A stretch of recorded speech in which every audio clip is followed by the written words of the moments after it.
ತಂಗಿ, ನೀನು ಈ ರೀತಿ ಏಕೆ ಮಾಡುತ್ತಿರುವಿ?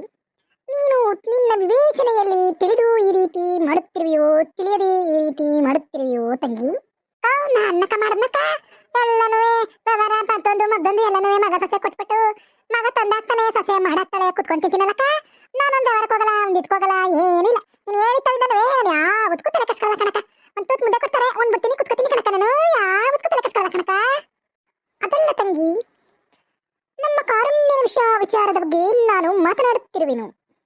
ಕಾರುಣ್ಯ ಮೂರು ದಿನಕ್ಕೂ ಈ ರೀತಿ ಗಂಡನ ಮನೆಯಿಂದ ತವರು ಮನೆಗೆ ಓಡಿ ಬಂದರೆ ನೆರೆಹೊರೆಯವರು, ಸಮಾಜದವರು ಏನು ಮಾತನಾಡುತ್ತಿರುವರೆಂಬುದು ಪರಿಜ್ಞಾನವಾದರೂ ಇರುವುದೇ ನಿನಗೆ ತಂಗಿ? ಅಕ್ಕ, ನನ್ನ ಮಗಳು ನನ್ನ ಮನೆ ಬರ್ತಾಳೆ ಅಂದ್ಬಿಟ್ಟು ಅವ್ರು ಮಾತಾಡ್ತಾರೆ ಇವ್ರು ಮಾತಾಡ್ತಾರೆ ಅಂದ್ಬಿಟ್ಟು ನನ್ನ ಇತರ ಮಗಳನ್ನ ದುಗ್ಬಿಡೋಣಕ್ಕ. ಇದು ಅಕ್ಕ ನೀನು ಮಾತಾಡ್ತಿದ್ದಲ್ಲ? ಅಲ್ಲ ಸಹೋದರಿ, ನಾನು ಹೇಳುವುದೇನೆಂದರೆ ಕೊಟ್ಟೆಯನ್ನು ಕುಲಕ್ಕೆ ಹೊರಗೆ ಸತಿಯಾದವಳು ಪತಿಯ ಸೇವೆಯನ್ನು ಮಾಡಿಕೊಂಡು ಗಂಡನ ಆಶ್ರಯದಲ್ಲಿ ನೆರಳಿನಲ್ಲಿ ಬದುಕುವುದೇ ಉತ್ತಮ. ನಾನು, ನೀನು, ನಮ್ಮ ತಾಯಿ ನೋಡು, ನಿನ್ನ ಸೊಸೆ ನೋಡು, ನನ್ನ ಸೊಸೆ ನೋಡು, ಯಾವ ರೀತಿ ಇರುವರು. ಆದರೆ ಈ ಕಾರುಣ್ಯ ಒಬ್ಬಳೇ ನಮಗೆ ತಲೆನೋವಾಗಿರುವವಳು. ಮೂರು ದಿನಕ್ಕೂ ಓಡಿ ಬರುತ್ತಿರುವಳು. ನಾನು ಇಲ್ಲಿಗೆ ಬರಲು ಕಾರಣವೂ ಅದೇ. ಕಾರುಣ್ಯನ ಪತಿಯು ನನಗೆ ದೂರವಾಣಿಯ ಮೂಲಕ ಈ ರೀತಿ ಮೂರು ದಿನಕ್ಕೂ ಕಾರುಣ್ಯ ನನ್ನನ್ನು ಬಿಟ್ಟು ಹೋಗುತ್ತಿರುವಳು. ಆ ನಂತರ ಅಡುಗೆ ಮಾಡುವುದಿಲ್ಲ, ಎಲ್ಲ ಕೆಲಸವನ್ನು ನನ್ನ ಕೈಯಲ್ಲೇ ಮಾಡಿಸುವಳು. ಆದ್ದರಿಂದ ನಾನು ವಿಚ್ಛೇದನವನ್ನು ಪಡೆಯುತ್ತೇನೆ, ಹಾಗೆ ಹೀಗೆ ಎಂದು ನನಗೆ ದೂರವಾಣಿಯ ಮೂಲಕ ಅವರು ದೂರನ್ನು ನೀಡಿದರು. ನಾನು ಅದನ್ನು ವಿಚಾರಿಸಲೆಂದು ಇಲ್ಲಿಯವರೆಗೂ ಧಾವಿಸಬೇಕಾಗಿತ್ತು. ಅಕ್ಕ, ನನ್ನ ಮಗನಿಗೆ ಚಪ್ಪಲಿ ಹೊಡೆಯಕ್ಕಿಲ್ಲಕ್ಕ ನೀನು? ಫೋನಲ್ಲೇ ಚಪ್ಪಲಿ ಹೊಡಿಬೇಕಾಯ್ತು ಕಣಕ. ಕಂತ್ರಿ ನನ್ನ ಮಗನಿಗೆ ಯಾಕೆ ಡೈವರ್ಸ್ಕೊಟ್ಟನಂತೆ ನನ್ನ ಮಗ. ಏನು ಎರಡು ತರ ತಂದಿರೋಣ ನನಗೆ. ಚಪ್ಪಲಿ ಹೊಡೆದ್ ಬಿಟ್ಬಿಟ್ಟು ಇಲ್ಲಿ ಗಂಟ ಬಂದಿದ್ದಲ್ಲಕ್ಕ ನೀನು. ಹೋಗಿ ವಿಷಯ ಗೊತ್ತಾದ ತಕ್ಷಣ ಹೋಗಿ ಚಪ್ಪಲಿ ಹೊಡೆದೆ ನನ್ನ ಮಗನಿಗೆ, ಕಂತ್ರಿ ನನ್ನ ಮಗನಿಗೆ. ಏನ್ರು ಅಪ್ಪ ಮರ ಬರಕಿಲ್ವತ್ತ? ಅವನು ಅವ್ರ ಅಪ್ಪ ನೋಡಕ್ಕೆ ವಾರ ಆಯ್ತಾನಂತೆ. ಭಾನುವಾರ ನಮ್ಮ ಅವ್ನು ನೋಡ್ಬೇಕು, ನಮ್ಮ ಅಪ್ಪ ನೋಡ್ಬೇಕು, ಹುಷಾರಂತ ಕರ್ಕರ್ದಾನಂತೆ. ಅವಳ ಮಾತ್ರ ಬರಂಗಿಲ್ವೇ ಇಲ್ಲವೇ? ಸಹೋದರಿ, ಎಲ್ಲ ಕೆಲಸವನ್ನು ಅವನ ಮೇಲೆ ಒಬ್ಬಿಟ್ಟರೆ ಅವನು ಏನು ಮಾಡುತ್ತಾನೆ ಹೇಳು? ನೀನಾದರೂ ಸ್ವಲ್ಪ ವಿವೇಚನೆಯಿಂದ ಯೋಚನೆ ಮಾಡುವಂತವಳಾಗು. ಏನೆಲ್ಲ ಕಳ್ಸುಂದಿರು? ನನ್ನ ಮಗನಿಗೆ ಎಷ್ಟಕ್ಕದೇರೆ ನನ್ನ ಮಗಳಿಗೆ ಕೊಡ್ತೀನಿ ಅಂತ ಹೇಳಕ್ಕೆ ನನ್ನ ಮಗನಿಗೆ ಚಪ್ಪಲಿ ಹೊಡಿತೀನಿ. ನಾನಾಗವತ್ತಿ ಏನ್ ಕೊಟ್ಟೆ ಅವನಿಗೆ, ಇನ್ಯಾವ ಏನ್ ಕೊಡ್ತಿಲ್ಲ ಅವಳಿಗೆ. ಅಯ್ಯೋ, ನಾನೇನೋ ಬದುಕಳ್ಳಿ ಅಂತ ಏನ್ ಕೊಡವತ್ಕೆ ಏನೋ ಸುಮಾರಾಗೆ ಅವನೇ. ಇಲ್ಲ ಅಂದಿದ್ರೆ ಅವನು ಕಿತ್ತ ನನ್ನ ಮಗನ ಬೀದಿಲ್ ಓಡಾಡ್ಬೇಕಾಗಿತ್ತು.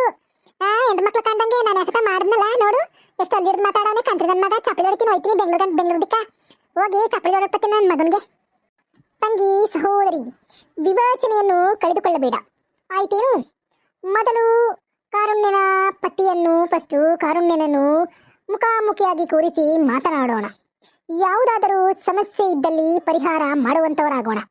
ತಿಳಿಯಿತೇನು? ನೀನು ಸ್ವಲ್ಪ ಕಾರುಣ್ಯನಿಗೆ ಬುದ್ಧಿವಾದ ಹೇಳು. ತವರು ಮನೆಗೆ ಆಗಾಗ ಬರುವುದು ಬೇಡ. ಹಬ್ಬ ಹರಿದಿನ ಇದ್ದಂತ ಸಮಯದಲ್ಲಿ ಬಂದು ಹೋಗು ಎಂದು ನೀನು ಅವಳಿಗೆ ತಿಳಿ ಹೇಳು ತಂಗಿ, ಸಹೋದರಿ. ನೀನು ಚೆನ್ನಾಗಿ ಹೇಳ್ತಿ ಕಣಕ. ಅವನ್ ಮಾತ್ರ ವಾರ ರಘು ನೋಡಕ್ಕೆ ರಪ್ಪ ನೋಡಕ್ಕೆ ಅಂತ ಭಾನುವಾರ ಹತ್ತಾರ್ಲೆ ಹೋದನಂತೆ, ಸಂದಕ್ಕೆ ಬಂದನಂತೆ. ನನ್ನ ಮಗಳು ಮಾತ್ರ ನನ್ನ ನೋಡಕ್ ಬರಂಗಿಲ್ವಕ್ಕ? ಅಗತ್ಯವಾಗಿ ತಂಗಿ ಬರಲಿ, ನಿನ್ನನ್ನು ಸಂದರ್ಶನ ಮಾಡಲಿ. ಮುಂಜಾನೆ ಬಂದು ಸೂರ್ಯಾಸ್ತದ ವೇಳೆಗೆ ಹಿಂತಿರುಗುವಂತೆ ಮಾಡು ಹೇಳು ಅವಳಿಗೆ. ಅಲ್ಲಿ ಗಂಡ ಮನೆ ಮಕ್ಕಳು ಎಂಬುದು ಅವಳಿಗೂ ಪರಿಜ್ಞಾನ ಇರಲಿ. ಸುಮ್ಯಾಕ ಬಂದ್ಮೇಲೆ ಒಂದ್ 2 ದಿವಸ ಇದ್ದೋಗ್ಬೇಕು. ತಟತಟನ್ ಬರೋದೇನು, ತಟತಟನ್ ಹೋಗೋದೇನು, ಬಂದ್ಮೇಲೆ 2 ದಿವಸ ಇದ್ದಕ್ಕೆ ಕಳ್ಸುಂದಿರು. ಅಲ್ಲಿ ನೆರೆಹೊರೆಯವರು ಬೆಂಗಳೂರಿನಲ್ಲಿ ಬಾಯಿಗೆ ಬಂದ ಹಾಗೆ ಕಾರುಣ್ಯನ ಬಗ್ಗೆ ಮಾತನಾಡುತ್ತಿರುವರಂತೆ. ಅವರು ಇರುವುದು ಅಪಾರ್ಟ್ಮೆಂಟ್ ಅಲ್ಲಿ ಅಲ್ಲವೇ? ಎಲ್ಲರೂ ಪರಿಚಯಸ್ಥರೇ ಆಗಿರುತ್ತಾರೆ. ಅಲ್ಲಿ ಇವಳ ಬಗ್ಗೆ ಆ ಗುಮ್ಮಾನವನ್ನು ಹಬ್ಬಿಸುತ್ತಿರುವರಂತೆ. ಅದನ್ನು ನಾವು ಮುಂದಿಟ್ಟುಕೊಂಡು ಕಾರುಣ್ಯನಿಗೆ ಸ್ವಲ್ಪ ಬುದ್ಧಿವಾದ ಹೇಳು ತಂಗಿ. ನನ್ನ ಮಗಳು ಅಪ್ಪಂಜಿ ಚಿನ್ನ ಪುಟ್ಕೆ ಚಿನ್ನ ಕಣಕ. ನನ್ನ ಮಗನಿಗೆ ಚಪ್ಪಲಿ ಹೊಡೆದಿ ಬುದ್ಧಿ ಕಲಿಸ್ಬೇಕಾಗಿರೋದು. ನನ್ನ ಮಗಳಿಗೆಲ್ಲ ಆಯ್ತೀನಿ ಬೆಂಗಳೂರದಿಕ್ಕ ಹೋಗಿ ಚಪ್ಪಲಿನ ಹೊಡೆದೆ. ನನ್ನ ಮಗನಿಗೆ ಬುದ್ಧಿ ಆಯ್ತು ಸುಂದಿರು. ನೀನು ಕಾರುಣ್ಯಗೆ ಏನು ಹೇಳಕ್ ಬಿಡ. ಅವಳ ಮೊದಲೇ ಯಾಕೋ ಬೇಜಾರಲ್ಲ ಅವಳು ಏನು ಹೇಳಕ್ ಬಿಡ ನೀನು. ಓ ದಡವ ಬಂದದೆ ಯಾವಾಗ್ಲೋ? ಯಾವಾಗ ಬಂದಡವ? ಓ ಮಗು ಶ್ರೀನಿವಾಸು, ಇತ್ತವ ನಾನು ಸ್ವಲ್ಪ ಸಮಯದ ಹಿಂದೆ ತಾನೇ ಬಂದೆ. ಹೆಂಗಿದಡವ? ನಾಷ್ಟ ಎಲ್ಲ ಮಾಡ್ದ? ಊಟ ಕೊಟ್ಲೆ? ಲಕ್ಷ್ಮಿ ಲಕ್ಷ್ಮಿ ಲಕ್ಷ್ಮಿ ದಡವಂಗ್ ಊಟ ಕೊಟ್ಟನೆ. ಅವಳನ್ನು ಕೂಗಬೇಡ ಮಗು. ಅವಳು ಅವಳ ಕಾರ್ಯನಿರತವಾಗಿರುವಳು. ನನಗೆ ಉಪಹಾರವನ್ನು, ಚಾವನ್ನು ಎಲ್ಲವನ್ನು ನೀಡೇ ಅವಳು ಕೆಲಸಕ್ಕೆ ಧಾವಿಸಿರುವಳು. ನೀನು ಅವಳ ಕೆಲಸವನ್ನು ಭಗ್ನ ಮಾಡಬೇಡ ಕಂದ. ಅಯ್ಯೋ ದಡವ, ನೀನ್ ಮಾತಾಡೋದು ಒಂದು ಅರ್ಥವೇ ಆಗಲ್ಲ.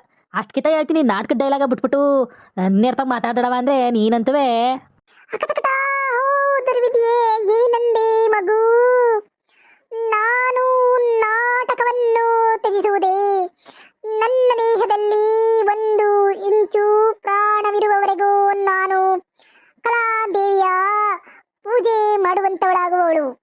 ನನ್ನ ತಂದೆ ತಾಯಿ ಎಲ್ಲರೂ ಕಲಾದೇವಿಯ ಆಶೀರ್ವಾದದಲ್ಲಿ ಪೂಜೆ ಮಾಡಿಕೊಂಡು ಕಲಾದೇವಿಯ ಸೇವೆ ಮಾಡಿದವರು.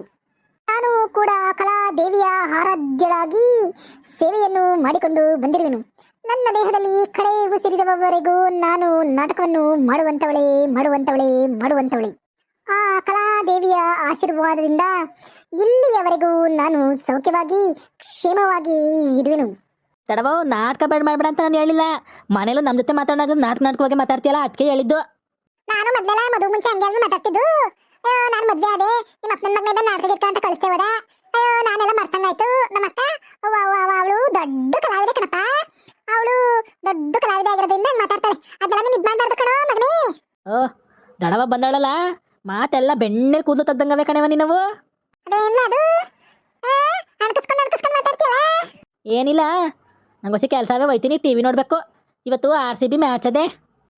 ಇಂದು ನಮ್ಮ ಕ್ರೀಡಾಂಗಣದ ಕ್ರಿಕೆಟಿನ RCB ಮ್ಯಾಚ್ ಇರುವುದು. ನಾನು ಇದನ್ನು ಮರೆತೇ ಬಿಟ್ಟಿರುವೆನು. ನಾನು ಒಬ್ಬಳು ಕೂಡ RCBಯ ದೊಡ್ಡ ಫ್ಯಾನು, RCBಯ ದೊಡ್ಡ ಅಭಿಮಾನಿಯಾಗಿ ನಾನು ಇಂದು ಅಂತ್ಯದ ಮ್ಯಾಚ್ ಅನ್ನು ನೋಡಲೇಬೇಕು. ಮೊದಲಿಗೆ ಹೋಗಿ ದೂರದರ್ಶನವನ್ನು ಚಾಲೂ ಮಾಡು ಕಂದ. ನಾನು ನಿನ್ನನ್ನು ಬಂದು ಸೇರುವೆನು. ಇಬ್ಬರು ಜೊತೆಯಲ್ಲಿ ಕೂತ್ಕೊಂಡು ಮ್ಯಾಚ್ ಅನ್ನು ಸಂಭ್ರಮಿಸೋಣ. ಹ್ಞೂ ಕನ್ನಡವ ನೋಡ್ಬಿಡೋಣ ಇವತ್ತು ಹೆಂಗ RCBಯರು ಗೆದ್ದುಬಿಟ್ರೆ ಸಾಕು ಕನ್ನಡವ. ಗೆದ್ದುಬಿಟ್ರಂತೂ ಇಡೀ ಬೆಂಗಿದೆ ಇದೇ ಕರ್ನಾಟಕನೇ ಖುಷಿ ಪಟ್ಬಿಡ್ತದೆ. ಎಲ್ಲೆಲ್ಲಿದ್ದವರೆಲ್ಲ ಖುಷಿ ಪಟ್ಟಾಕ್ಬಿಡ್ತಾರೆ. ಅಯ್ಯೋ ಅದೇನ್ ನೋಡಿರಿ ಮ್ಯಾಚ್ ಪಚ್ಚ. ಲಕ್ಷ್ಮೀ ಬರಮ್ಮ, ಆಮೇಲೆ ಅಗ್ನಿ ಸಾಕ್ಷಿ, ಆಮೇಲೆ ಚಂದ್ರಿಕಾ, ಇವಳು ಧಾರಾವಾಹಿ ಬರ್ತಾರೆ ನೋಡ್ಬೇಕಂದ್ರಪ್ಪ ನಾನು. ನೀವು ಮ್ಯಾಚ್ ಹಾಕೊಂಡು ಕುತ್ಕೊಂಡ್ಬಿಟ್ರೆ ತಂಗಿ, ಇಂದೊಂದು ದಿನ ನೀನು ನಮ್ಮನ್ನು ಕ್ಷಮಿಸಬೇಕು. ನಾನು ದೂರದರ್ಶನದಲ್ಲಿ ಬರುವಂತಹ ಎಲ್ಲ ಧಾರಾವಾಹಿಗಳನ್ನು ನೋಡುವೆನು. ಆದರೆ ಇಂದು RCB ಮ್ಯಾಚ್ ಇರುವ ಕಾರಣ ಎಲ್ಲ ಧಾರಾವಾಹಿಗಳನ್ನು ಬಂದ್ ಮಾಡಿ ನಾವು ಬರೀ ಮ್ಯಾಚ್ ಅನ್ನು ನೋಡಬೇಕು. ಅದೇನೋ ನಮ್ಗೆ ಮ್ಯಾಚ್ ಅಂದ್ರೆ ಆಗದಿಲ್ಲ ಕಣಕ್ಕ. ಅದೇನೋ ಬಾಲು ಅಂತಾರೆ, ಓವರ್ ಅಂತಾರೆ, ಅದೇನೇನೋ ಅಂತಾರೆ, ನಮ್ಗೊಂದು ಅರ್ಥ ಆಗಲ್ಲ ಕಣಕ್ಕ. ಇವ ಒಂದ್ ದಿವಸ ಟ್ಯೂಷನ್ಗೆ ಬಾ ಎಲ್ಲ ಹೇಳ್ಕೊಡ್ತೀನಿ, ಗೊತ್ತಾಯ್ತದೆ ನಿನ್ಗೆ. ಎಲ್ಲರೂ ಸೌಖ್ಯವಾಗಿರುವಿರಾ? ನೀವು ಸೌಖ್ಯವಾಗಿರುವಿರಿ ಎಂದು ನಾನು ಭಾವಿಸುತ್ತೇನೆ. ಈ ಕಥೆ ನಿಮಗೆ ಇಷ್ಟವಾಗಿದ್ದಲ್ಲಿ ಎಲ್ಲರಿಗೂ ಶೇರ್ ಮಾಡಿ, ಲೈಕ್ ಮಾಡಿ, ದಯವಿಟ್ಟು ಸಬ್ಸ್ಕ್ರೈಬ್ ಮಾಡಿಕೊಳ್ಳಬೇಕಾಗಿ ವಿನಂತಿ.